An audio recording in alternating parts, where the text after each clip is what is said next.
TTIP, ces deux acronymes désignent le projet d'accord de libre-échange entre l'Europe et les États-Unis. En négociation depuis juillet 2013, ce projet, qui a pour but de fluidifier les échanges économiques transatlantiques, est très critiqué à chaque reprise de négociation. Maxime Vaudano, vous êtes l'auteur de Dr TTIP et Mr TAFTA et journaliste pour les décodeurs au monde.fr. Est-ce que vous pouvez nous rappeler en quoi ce traité consiste ? Le but, c'est de faire un petit peu ce qu'on a fait dans le marché commun européen, donc de pouvoir commercer entre la France, l'Allemagne, et aujourd'hui l'Espagne, la Roumanie, de faire pareil avec les États-Unis. C'est-à-dire que toutes les barrières au commerce qu'il y a entre les entreprises européennes et le marché américain et vice-versa, on essaie de les abattre pour que ce soit plus facile de commercer. Et le but, c'est d'un petit peu dynamiser le commerce entre les deux rives de l'Atlantique et de produire de la croissance. Donc avant, traditionnellement, les traités de libre-échange se focalisaient sur les droits de douane, c'est-à-dire ce qu'on paye pour passer la frontière avec des produits.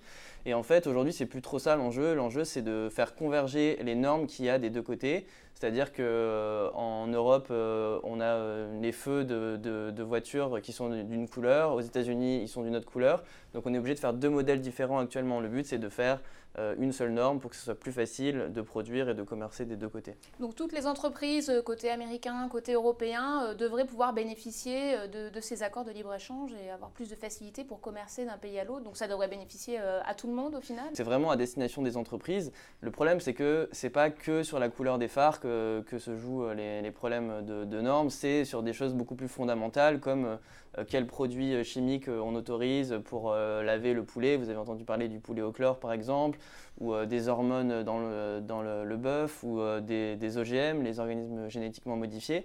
Donc toutes ces normes, en fait, elles sont représentatives de ce que nous, on a choisi européens depuis des années par nos choix démocratiques, et pareil du côté américain.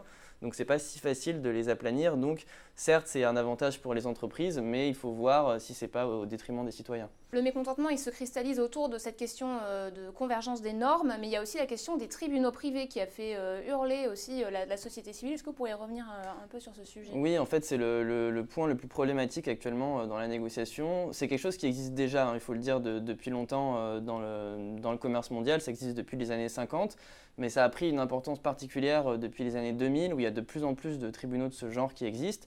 Donc le but, en fait, c'est de protéger les entreprises contre les expropriations des États au début. Donc c'est en gros quand un État décide du jour au lendemain de prendre les biens d'une entreprise. Et progressivement, ça a évolué pour aller de plus en plus vers des protections un peu plus indirectes. Donc c'est-à-dire que quand l'Australie a fait des politiques anti-tabac, il y a l'entreprise Philip Morris, donc qui produit des cigarettes, qui l'a attaqué en vertu de ce genre de tribunaux. Donc le but, c'est de mettre en place ce genre de tribunal qui pourrait, selon les modalités, éventuellement menacer les décisions démocratiques prises par les États. Donc c'est ça qui inquiète beaucoup. Mais à travers les négociations, il y a des progrès qui ont été faits quand même sur ce sujet des tribunaux privés. Oui, en fait, depuis plusieurs mois, il y a eu tellement de contestations que la Commission européenne, qui mène les discussions côté européen, a décidé de faire un petit peu des concessions. Donc il y a un nouveau système d'arbitrage qui a été présenté, qui présente plus de garanties, donc avec des juges qui sont quasiment publics, contrairement aux arbitres privés qu'on avait avant, qui étaient soupçonnés de conflits d'intérêts. Il y a des normes de droit qui sont beaucoup plus précises et qui laissent beaucoup moins de place aux interprétations et aux abus. Donc on peut espérer que ça limite les cas les plus abusifs, mais le principe de base, il reste toujours critiqué par certaines organisations. Donc c'est un projet qui est très critiqué par la société civile, mais on peut voir aussi que côté européen ou côté États-Unis, la volonté de mener à bien ce projet se fissure aussi un peu. Oui, en fait, c'est vraiment l'opinion négative du public qui est en train d'influer sur la classe politique. Donc on voit que côté américain, Obama a été très favorable à ce traité. Il essaie de le conclure avant la fin de son mandat, même si ça va être très difficile.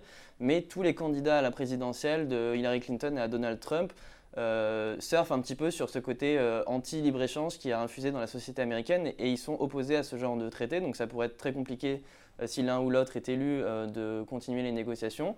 Et côté européen, c'est aussi pas si facile que ça, puisque la France et l'Allemagne ont pris conscience des critiques qui se faisaient jour dans la société et sont de plus en plus à l'offensive pour exiger des réformes. Et elles menacent de bloquer le projet si jamais ces réformes ne sont pas mises en place. Et dans ces cas-là, si la France ou l'Allemagne refusent, c'est le projet tout entier qui s'effondre. Merci Maxime Vaudano pour ces précisions. Et pour aller plus loin, je vous invite à consulter les pages du Monde et du Monde.fr. Bonne lecture.